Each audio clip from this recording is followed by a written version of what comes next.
जंगल बहुत सुंदर था। लक्ष्मी चिड़िया और चातर कौवा भी उसी जंगल में रहते थे। लक्ष्मी चिड़िया बहुत मेहनती थी।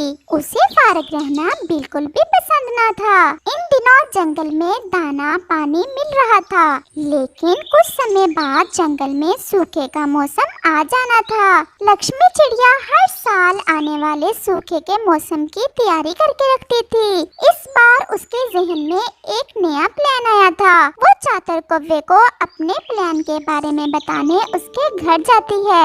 आओ आओ लक्ष्मी, कैसे आना हुआ? वो कौवे भैया, मेरे जहन में एक बहुत अच्छा आइडिया आया है। आपको तो पता है अभी इस समय हमारे जंगल में दाने और पानी की कोई कमी नहीं है, लेकिन कुछ समय बाद हमारे जंगल में सूखे का मौसम शुरू हो जाएगा। मैं आपके पास इसलिए आई हूँ कि मैं एक काम करना चाहती हूँ। अगर आपने मेरे साथ हिस्सा रखना है उस काम में, तो मैं आपको अपने साथ शामिल कर लेती हूँ। कौन सा काम? पहले काम तो बताओ, आखिर पसंद हुआ तो करूँगा। भाई साहब, मेरे पास कुछ चाने का दाना है, क्यों ना हम नदी के किनारे उसी का चाष कर लें। अब पानी का भी तो टेंशन नहीं है, नदी से उठा कर दे देंगे। और जब भी हमारा फसल तैयार हो जाएगा तो हम दोनों आधे आधे बांट लेंगे और बारिश के मौसम में उस दाना को खाते रहेंगे।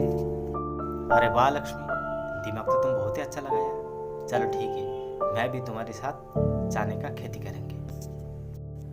तो ठीक है, कल सुबह हम दोनों अपना काम शुरू कर देंगे। और फिर लक्ष्मी चिड़िया अपने घर चली जाती है और फिर रात हो जाती है और लक्ष्मी चिड़िया सो जाती है और फिर सुबह हो जाती है।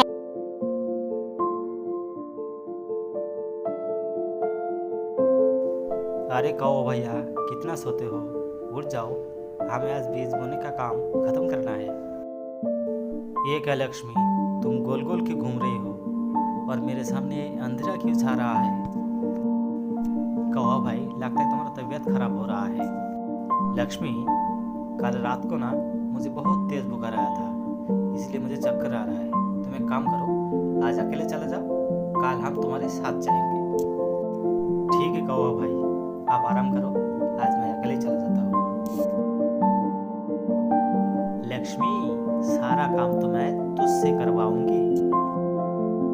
और लक्ष्मी चिड़िया सारा दिन लगाकर वो बीज बो देती है और बीज को पानी भी डाल देती है और फिर ऐसे ही शाम हो जाती है और लक्ष्मी चिड़िया अपने घोंसले में वापस आ जाती है। आज लक्ष्मी चिड़िया बहुत थक गई थी, इसलिए अपने घोंसले में आते ही भोजन खाकर सो जाती है। और फिर हर रोज चातर कौवा ऐसे ही कोई न कोई बहाना बना लेता और लक्ष्मी चिड़िया बेचारी अकेले ही जाकर सारा काम कर लेती।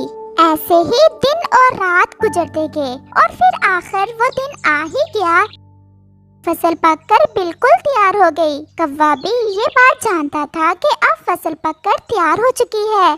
चिड़िया जब अपनी फसल को काटने जाती है तो कौवा वहाँ पहले से मौजूद था। चिड़िया कौवे को देखकर बहुत हैरान होती है। ये फसल आपको नहीं मिलेगी कौवा भाई। क्यों नहीं मिलेगी? जब भी तुम फसल लगाए थे तब मैं आ नहीं सका, तबीयत खराब होने की वजह से। लेकिन अभी फसल काटने का समय है, अभी तो मैं आ गया हूँ। चलो दोनों मिलकर फसल काटते हैं। लक्ष्मी, तुमने दिन रात ज़्यादा मेहनत की है, इसलिए ये मिट्टी और भूसा तुम रखो और पूरा चाना मैं रख लेता हूँ। भैया, ये तुम क्या कह रही हो और इस मिट्टी का क्या फ़ायदा? देखो लक्ष्मी, मैं तुमसे बहस करना नहीं चाहती और मिट्टी का तो सब कुछ होते हैं। अगर मिट्टी ना होते तो तुम बीज कैसे बो लेते थे? मैं बहुत गुस्से में हूँ, अभी मेरा दिमाग खराब मत करो।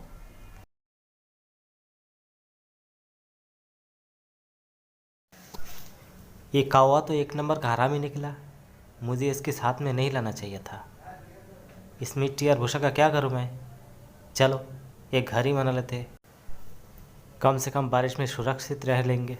और फिर लक्ष्मी चिड़िया एक प्यारा सा सुंदर सा घर बना लेती है और उस घर में अपनी जरूरत का सारा सामान रखती है।